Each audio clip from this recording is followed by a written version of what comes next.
Bonjour tout le monde, j'espère que vous allez bien. On se retrouve aujourd'hui avec une nouvelle vidéo. Comme vous avez pu le voir dans le titre, j'ai tenté l'expérience de faire un mois blanc. Donc le mois blanc peut avoir plusieurs définitions. Globalement, c'est le fait de soit ne rien dépenser pendant un mois ou de dépenser le strict minimum. Ça peut être un défi par rapport à sa propre consommation.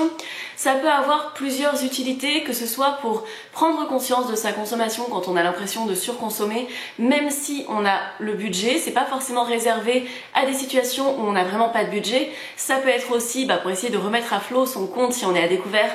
Ça peut être pour réussir à épargner pour rembourser un crédit ou pour épargner pour un projet vacances. Dans mon cas, c'était vraiment par rapport à ma consommation. Comme vous le savez, on a déménagé il y a quelques mois et notre déménagement a quand même entraîné pas mal de consommation de plein de choses finalement, de meubles, etc. On a essayé de faire de la récup pour certaines choses auprès de nos anciens propriétaires, mais il y a beaucoup de choses qu'on a achetées en neuf, ce qui a un impact. Et le mois d'avril particulièrement, enfin jusqu'à ce qu'on commence le mois blanc, puisqu'on l'a pas commencé en début de mois, on a vraiment commencé notre défi le 23 avril, comme ça. Sur le début du mois d'avril jusqu'au 23, on a quand même pas mal consommé, notamment de matériel, puisqu'on a eu mes parents qui nous ont offert comme cadeau de crémaillère par exemple notre installation pour faire notre petit potager. Ça reste du matériel que l'on consomme, même si c'est pas nous qui l'avons acheté, c'était pour nous, donc c'est notre consommation. Il va y avoir également le fait qu'on a acheté pas mal de cadeaux, puisque c'était une période où il y avait pas mal d'événements. On a acheté des vêtements de sport, on a acheté du matériel informatique pour mon entreprise, enfin, voilà, on a acheté plein de choses comme ça, on a beaucoup consommé. Et en fait c'était surtout par rapport à cet aspect matériel, à l'aspect écologie, consommation, etc. que j'avais envie de faire un défi. Mais évidemment il y a l'aspect budgétaire aussi, puisque vous le savez, j'ai quand même un budget assez sobre depuis pas mal d'années, et c'est vrai qu'on peut avoir tendance à augmenter son niveau de vie petit à petit. Donc ce défi il était important pour moi aussi par rapport à ma propre consommation et mes dépenses. Du coup, j'ai décidé de faire le mois blanc à ma façon. Le but, c'était pas du tout de faire une espèce de punition ou de faire un défi extrême ou quoi que ce soit, simplement de faire l'expérience. Donc au niveau, par exemple, de l'alimentation, j'avais pas envie, et j'avais pas suffisamment de toute façon pour tenir le mois sans rien acheter. J'ai pas envie, pour le bien du défi, de ne pas acheter de fruits et légumes de tout le mois, etc. Mais donc j'ai décidé de faire pas mal avec les placards. En temps normal, je dépense 120 € par mois en nourriture, donc 240 € pour nous deux. Là, notre défi, c'était de réussir à utiliser ce qu'on avait sur la carte ticket restaurant et qu'éventuellement il en reste un peu, puisqu'on avait 180 € sur la carte ticket restaurant, et d'essayer de faire nos courses avec. On n'a pas fait énormément de courses sur le mois de mai finalement, on a fait beaucoup de courses d'appoint pour acheter des petites choses, également pour acheter des boissons quand on avait des gens qui venaient à la maison, puisque forcément dès qu'on ne sortait pas boire un verre quelque part, etc., il fallait quand même qu'on propose quelque chose dès qu'on avait des gens qui venaient. Et voilà, le but c'était qu'il nous reste de l'argent sur cette carte ticket resto, notamment par rapport au fait que pendant le mois de mai il y a pas mal de jours fériés et que mon copain va prendre des jours de congé, ce qui fait qu'en juin il y aura moins d'argent sur la carte ticket resto puisque c'est en fonction du nombre de jours travaillés. Donc on s'est dit qu'on allait utiliser environ 100 € sur les tickets resto et essayer d'en garder 80 pour le mois prochain. Et également on a passé nos commandes en ligne comme d'habitude, notamment parce qu'il y a des marques avec lesquelles je suis en partenariat et avec lesquelles je travaille. Donc forcément je ne vais pas ne pas travailler pendant mon mois blanc, ce serait contre-productif.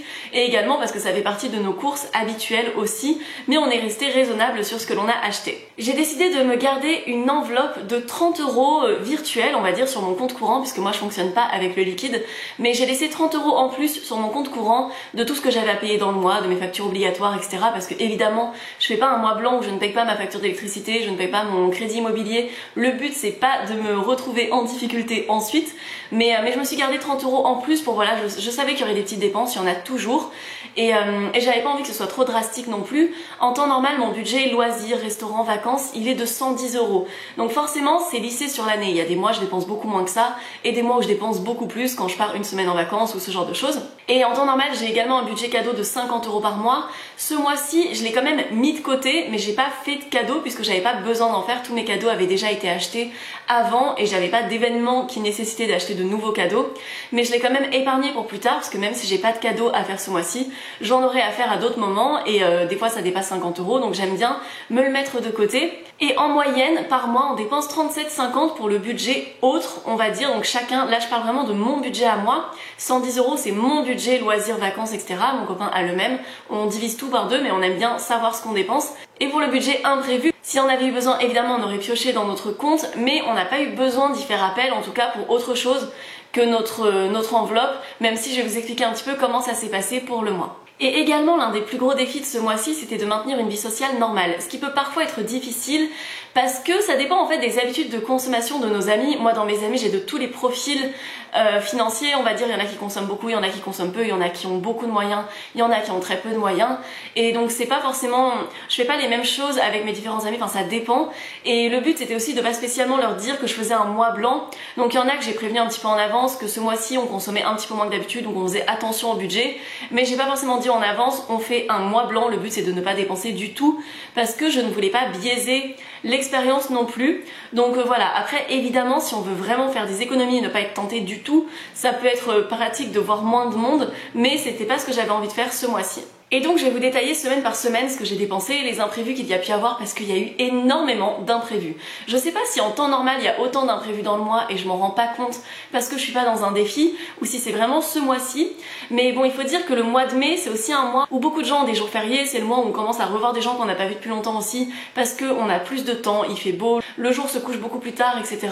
Mais donc pour moi ça a été honnêtement mon mois le plus actif en termes de vie sociale, je pense, de l'année, ou peut-être que l'été d'habitude c'est un peu plus actif, mais vraiment pour un mois normal on va dire de l'année scolaire, j'ai vu beaucoup de monde. Et il y a eu aussi beaucoup de chamboulements par rapport à la météo, mais je vais vous en parler un petit peu après. Donc la première semaine, il n'y a pas eu d'imprévu particulier pendant tout le début de la semaine. Ensuite on est allé chez mes parents, il y avait l'anniversaire de mon père, mon cadeau avait déjà été acheté en avance donc c'était pas problématique. Après on est allé chez les parents de mon copain. Et pour le dîner, ils avaient prévu de commander Burger King puisqu'il y avait un nouveau burger végétarien qu'on peut véganiser. Les parents de mon copain sont végétariens, nous on est vegan, et c'est vrai qu'ils avaient très envie de le goûter. Et du coup ils nous invitaient, donc c'était un peu compliqué parce que c'était une situation où dans l'idée on n'avait pas prévu de consommer puisqu'on allait manger chez des gens qui nous fournissaient le dîner. Et il s'est avéré que du coup ils voulaient commander Burger King, donc c'était la première semaine de mon défi. J'avais pas envie de casser l'ambiance et dans tous les cas c'était pas le but de mon défi, c'était aussi de prendre conscience de la consommation que je peux avoir dans le mois, même quand elle est indirecte, puisque dès qu'on voit des gens on s'adapte aussi à leurs habitudes de consommation. Donc ils ont commandé Burger King, on a mangé le nouveau burger végé qu'on a véganisé qui est très bon d'ailleurs, j'ai très hâte honnêtement de le regoûter parce que c'était super bon. C'est un burger façon poulet, mais nous on enlève la sauce et on l'ajoute à la maison, et on enlève le fromage et on l'ajoute à la maison, enfin voilà, quand on veut véganiser les burgers c'est toujours une petite expérience, mais honnêtement il était très bon, donc ça rendait bien. J'ai hâte de le regoûter, je crois que c'est une édition limitée. Oui, il y a des véganes qui mangent à Burger King. Alors l'avantage des fast-food c'est que c'est pas non plus excessivement cher. Pour le coup je l'ai pas compté dans mon enveloppe puisque c'est pas nous qui avons payé, ce sont les parents de mon copain qui nous ont invités, mais ils en ont eu à peu près pour 10 € par tête. Donc voilà, pour avoir une idée de la consommation de cette semaine-là. Bien sûr pendant cette semaine on a fait des petites courses d'appoint. Enfin je crois que la première semaine on n'a pas trop eu besoin d'en faire, on a surtout pris dans nos placards. Mais voilà, ça je vais pas le compter dans chaque semaine parce que ça fait partie de l'alimentaire, évidemment on ne se laisse pas mourir de faim. La deuxième semaine, c'est là que les imprévus ont vraiment commencé. Il y a une agence qui m'avait contactée sur Instagram pour me proposer de tester une salle d'escalade avec une de mes amies si je le souhaitais, et ils nous offraient un repas ensuite dans leur cantine qui avait des options véganes. Je me suis dit que c'était trop chouette, c'était vraiment l'occasion parfaite pour tester quelque chose sans sortir d'argent de ma poche, donc ça rentrait très bien dans le défi. Ça me permettait aussi d'inviter une amie qui en ce moment fait attention à son budget, donc ça nous faisait une sortie à deux dans laquelle on n'avait pas besoin de consommer. Ça fait super longtemps qu'elle voulait m'emmener faire de l'escalade, moi j'ai jamais fait d'escalade en soi, ça m'intéresse pas particulièrement, mais c'était l'occasion de tester, puis ça faisait une activité entre amis, vraiment c'était trop chouette comme occasion. Sauf qu'arrivé là-bas, on s'est rendu compte qu'il y avait eu un gros problème de communication entre l'agence et le personnel de l'escalade. La personne de l'accueil a été hyper désagréable et nous a fait comprendre qu'elle n'était pas au courant et que vraiment elle voyait pas ce qu'on faisait ici. Donc on est parti un peu dépité. Il a commencé à pleuvoir, on avait envie de faire pipi. On est allé dans un café, en plus on était un peu dégoûtés, mon amie elle habite pas à Marseille, elle est venue d'Aix-en-Provence, enfin vraiment c'était le truc, on était là avec nos affaires de sport, nos gourdes et tout, on était prêtes quoi, et du coup on n'avait rien d'autre à faire. Et en plus j'habite pas spécialement à côté, donc elle était venue de loin, et on pouvait pas se poser dans un parc parce qu'il faisait pas beau, enfin du coup on est allé dans un café et on a enfreint le truc de consommation. Moi j'ai pris un coca à 3 €, elle a pris un café. Et voilà, c'était un des premiers imprévus qu'il y a eu. En plus de base ça devait nous fournir le dîner aussi, donc on s'était vraiment mis dans l'optique, elle est venue après son travail, elle a fait la route pour venir et donc on s'était dit qu'on allait peut-être manger dans un resto parce que de base on devait manger ensemble en ville. Finalement on trouvait pas de resto à proximité qui avait des options véganes intéressantes puisqu'elle est végane aussi. Et on a cherché, on s'est dit comme compromis qu'on pouvait acheter des trucs dans un magasin bio et aller les manger quelque part. Mais finalement on n'était pas forcément convaincus, finalement j'ai proposé de venir manger à la maison. On a fait des wraps, c'était super bon ce qu'on a mangé. Et donc voilà, cet imprévu nous a amené à consommer un petit peu, mais c'est pas grave non plus, c'était pas une consommation énorme. Ça rentrait dans mon enveloppe de mes 30 euros. Ensuite, quelque chose d'imprévu mais qui finalement m'a permis de faire des économies, c'est que la ville de Marseille a mis en place des vélos électriques en libre service dans un petit peu toute la ville qui fonctionnent avec un abonnement très économique. Jusqu'ici ça m'intéressait pas spécialement parce qu'il n'y en avait pas qui allaient jusqu'à chez moi, j'habite pas du tout dans le centre-ville. Et là j'ai vu qu'ils avaient commencé à en installer à côté de chez moi. Du coup je me suis abonnée, ça revient à 6 euros par mois. Et du coup par rapport aux 30 jours, ça m'a permis de moins consommer de tickets de bus puisque en temps normal j'utilise pour environ 20 euros de tickets par mois. Et là j'ai utilisé que pour 8 euros sur le mois, donc les fois où vraiment il pleuvait, ou les fois où j'ai pris le métro, ou les fois où j'étais pas encore abonnée au service de vélo. Donc c'est chouette, ça me fait quand même une économie, puisque sur les 30 jours j'ai dépensé 14 euros finalement entre l'abonnement et les tickets, par rapport aux 20 euros que je dépense en temps normal, surtout que je suis beaucoup allée au centre-ville par rapport à d'habitude, puisque j'ai vu beaucoup plus de monde. Il faut aussi voir par rapport à l'aspect vie sociale que dans mon cas je travaille à la maison toute seule, donc forcément j'ai besoin de voir des gens à l'extérieur ou que des gens viennent chez moi ou que j'aille chez des gens, enfin voilà, mais d'intégrer de la vie sociale dans ma semaine, dans mon mois, parce que sinon ça veut dire que je verrai personne. C'est pas comme quand j'étais salariée où finalement quand je travaillais dans la restauration notamment, entre mes collègues avec qui je m'entendais très bien et le fait que toute la journée je voyais des clients, il y avait une espèce de vie sociale qui se créait où j'avais pas besoin de voir autant de monde en dehors.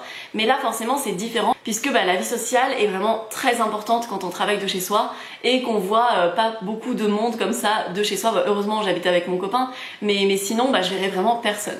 La troisième semaine, on a eu l'imprévu le plus relou, on va dire. Je vous ai parlé en début de vidéo du fait qu'on a acheté du matériel informatique pour mon entreprise et en fait il n'a pas été livré chez nous, il a été mis dans un point relais. Donc je demande à Didier s'il peut m'accompagner après le travail, on y va à deux, comme ça on récupère un petit peu tout ce qu'il y a à récupérer. On y va en vélo électrique du coup. Et arrivé au point relais, eh bien notre matériel n'y est pas, la personne ne sait pas où c'est, nous conseille d'aller voir à un autre endroit, à l'autre bout de la ville pour voir si ça n'a pas été mis là-bas. Donc nous, on y va, on va à l'autre bout de Marseille. Marseille, je sais qu'il y en a qui pensent que c'est une petite ville, c'est quand même une grande ville et c'est assez étendu comme ville. Donc on va de l'autre côté de la ville, notre matériel n'y est pas. On commence à être dépité, ça fait plusieurs heures finalement que ça dure pour quelque chose qui aurait dû être livré chez nous. Il commence à être tard. On sait pas trop si on rentre en transport en commun ou en vélo parce qu'on commence à avoir faim. Et on se dit bon on a qu'à rentrer en vélo. Et là on est à l'autre bout de la ville, on est à côté d'un resto vegan dans lequel on va pas souvent, qui coûte pas cher. Et j'ai pas souvent l'occasion d'aller de ce côté-là de la ville pour y manger. Du coup on a mangé là-bas. C'était un peu le craquage parce qu'on était en train de chercher notre truc dans toute la ville. C'était vraiment relou. Surtout que on n'était pas véhiculé. Donc en fait tout de suite dès qu'il faut prendre les transports, le vélo c'est beaucoup plus long forcément. C'est un sacrifice qui en vaut la peine en termes d'écologie, mais parfois c'est relou. Du coup je me suis pris un kebab vegan, Didier s'est pris un burger vegan. Moi j'en ai eu pour un peu moins de 10 euros. Et du coup c'est venu piocher encore plus dans l'enveloppe. D'ailleurs je l'ai pas spécialement précisé, mais l'enveloppe c'est vraiment par rapport à ma consommation, par rapport à ce que moi je payais avec ma carte et ce que Didier payait avec la sienne. Alors techniquement on a payé avec la carte ticket restaurant, mais je voulais le compter quand même dans l'enveloppe, donc je fais comme si ça venait de mon compte perso. Un peu plus tard dans la semaine, j'avais rendez-vous avec une amie après son travail. Dans l'idée, on devait aller au parc. C'est un peu l'option quand on n'a pas beaucoup de budget de toute façon d'aller au parc ou d'aller sur un banc ou faire des trucs gratuits comme ça. Mais du coup, il pleuvait et elle se sentait vraiment pas bien puisqu'il y a aussi la santé mentale des autres qui est à prendre en compte. Elle me propose d'aller boire un verre parce que vraiment elle se sent pas bien, il pleut. Du coup j'ai pris un thé glacé, j'étais dégoûtée, il coûtait 4,50€ pour un thé glacé tout normal, enfin vraiment le truc industriel et tout. Franchement j'étais deg pour le thé glacé, mais c'est pas grave. Et du coup ça rentrait toujours dans mon enveloppe de consommation. Après ça mon amie est rentrée en Uber, j'ai attendu avec elle sous la pluie et du coup je suis tombée un peu malade je crois. Et moi je suis rentrée en bus à la maison puisque j'avais pas envie de rentrer en vélo, sachant que je commençais vraiment à avoir pas mal froid puisque j'étais pas du tout, moi je vous lis la météo, j'ai l'habitude qu'il fasse chaud dans le sud donc des fois je suis pas assez couverte, ce genre de truc. Je l'ai regretté vraiment et clairement je pouvais pas rentrer en vélo, j'étais pas en état. Donc voilà pour ça. Ensuite j'avais un jour off quelques jours plus tard et il faisait très beau, du coup je suis allée à la plage avec une amie. Pour le coup j'ai rien consommé, j'avais ma gourde, j'avais un petit snack dans mon sac si jamais j'avais faim. Ça c'est une bonne astuce si vous voulez ne pas consommer. Ayez toujours quelque chose pour répondre à vos petits besoins primaires comme ça, de quand on a soif, quand on a faim ou quoi, ça c'est toujours pratique. Et par contre mon amie n'avait pas déjeuné le midi, elle avait oublié sa lunchbox. On est passé devant une pizzeria romaine qui avait des parts de pizza vegan. Il y a souvent des parts de pizza vegan dans les pizzerias romaines, vous savez c'est les pizzas à la part comme ça, carrées, c'est très très bon, moi j'adore ce genre de pizza. Et du coup elle avait pas de liquide sur elle et ça ne prenait que le liquide pour une part de pizza, du coup je lui ai payé sa part de pizza.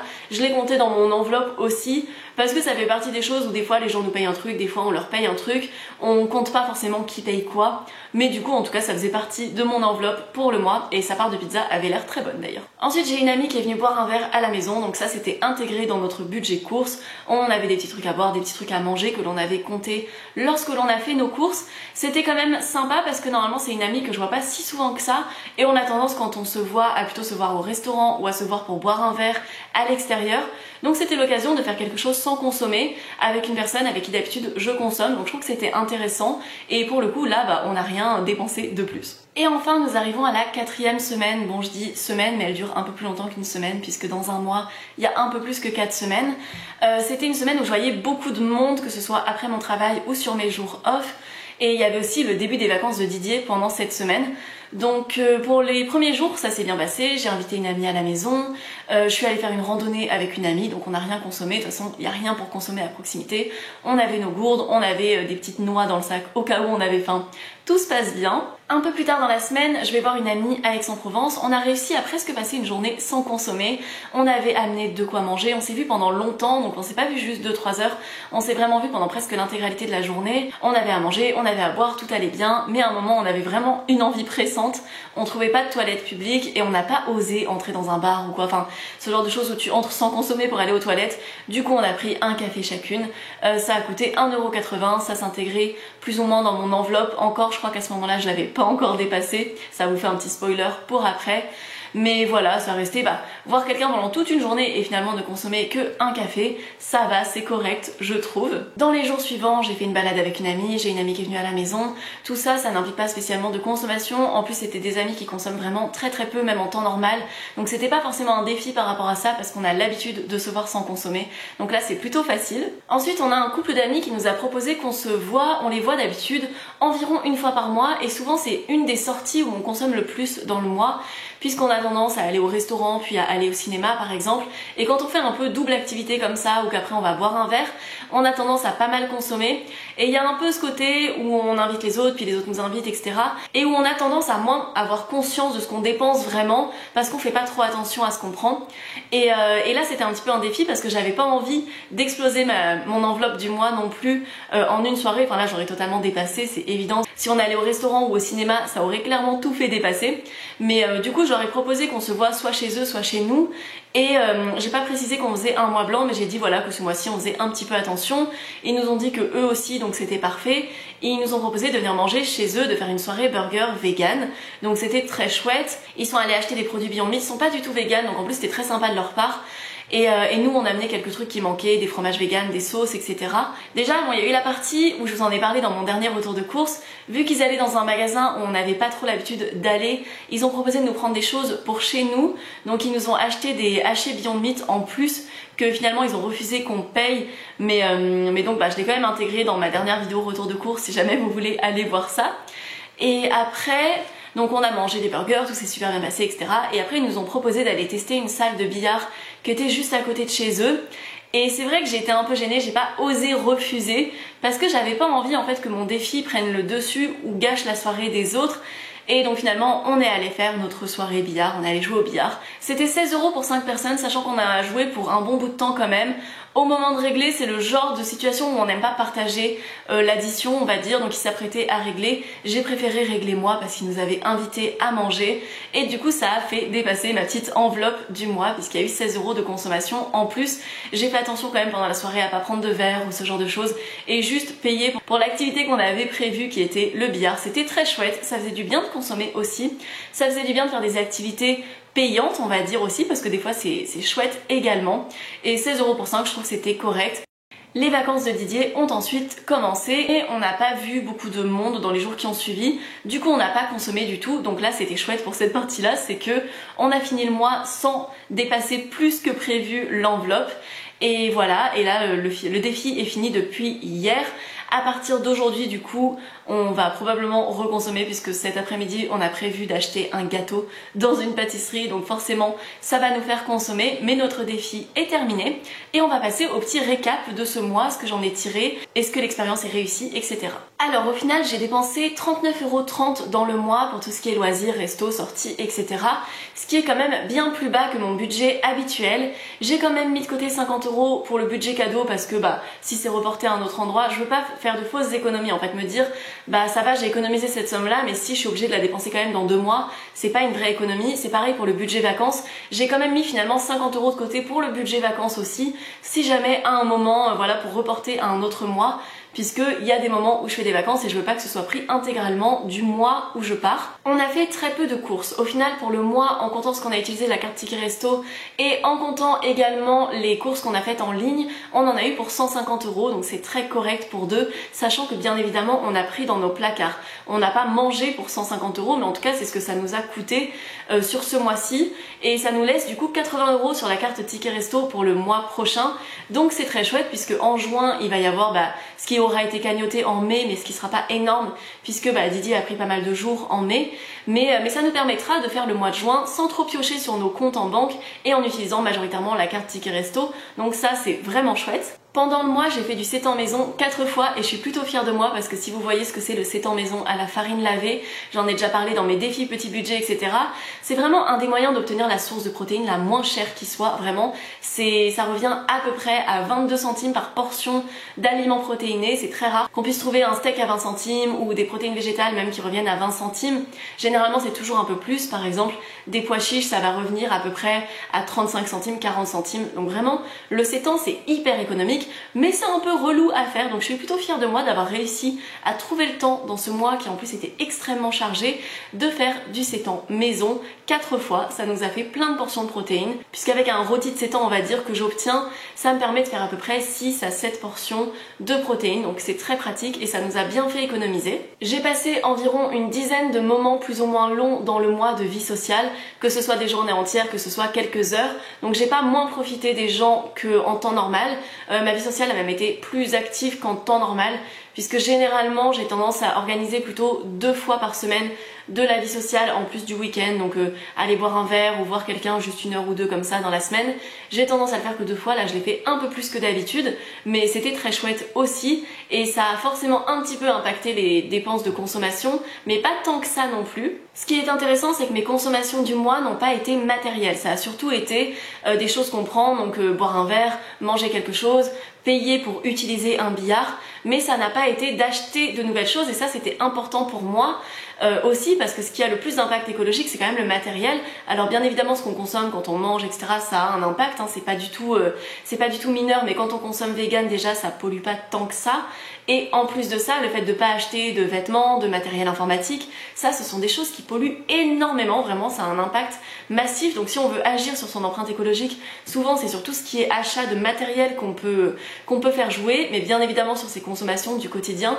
Mais je suis quand même contente de ne pas avoir fait entrer de nouveaux objets chez moi dans le mois.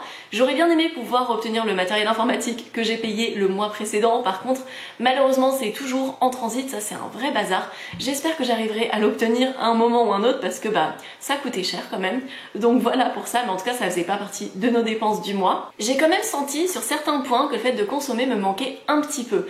Par exemple quand on a mangé le burger de Burger King avec les parents de Didier, je l'ai vraiment trouvé super bon. J'aurais bien aimé le remanger un petit peu plus tard avant qu'il soit en rupture de stock. D'ailleurs je pense qu'on va vraiment y aller peut-être la semaine prochaine ou je sais pas trop quand, mais j'ai trop envie de le regoûter. Il y a des fois où ça m'a un petit peu manqué parce que moi j'aime bien aller dans les lieux véganes, j'aime bien avec Didier que de temps en temps le samedi on aille manger à Green Love par exemple à Marseille, c'est un resto vegan, ça fait partie de nos petits plaisirs et c'est vrai que là ça me manquait un petit peu. Je voyais leurs cartes sur Instagram, ça me donnait vachement envie d'aller y manger, donc c'est vrai que ça m'a un petit peu frustrée à des moments. Pareil, il y a un moment j'avais super envie d'aller boire un verre en bord de mer avec mon copain après le boulot parce que c'est des choses que j'aime bien bien faire en fait, profiter de petits moments de la vie comme ça, où des fois on consomme, des fois on consomme pas, mais ne pas me priver de consommer si j'en ai envie aussi. Et c'est vrai que ça m'a un petit peu manqué, donc ça rendait l'expérience intéressante parce que ça me permet de voir aussi qu'est-ce que j'apprécie dans la consommation, quel est l'équilibre que j'aime trouver.